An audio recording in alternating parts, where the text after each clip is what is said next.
வெண்பருத்தி நூலெடுத்து வாய் வெடிச்ச பூவெடுத்து நான் அணிஞ்சிட தொடுத்து வச்ச நடினமான மாலை இது.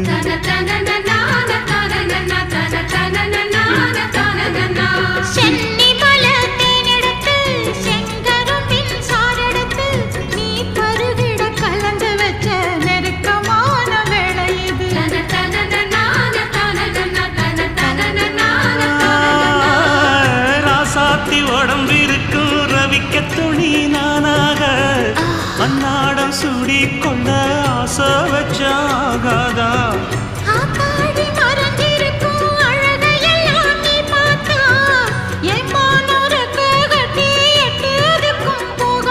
அடிச்சி சக்கரையே எட்டி நீயும் நிக்கிறையே நான் ஏங்கி ஏங்கி பார்க்கிற போறான்.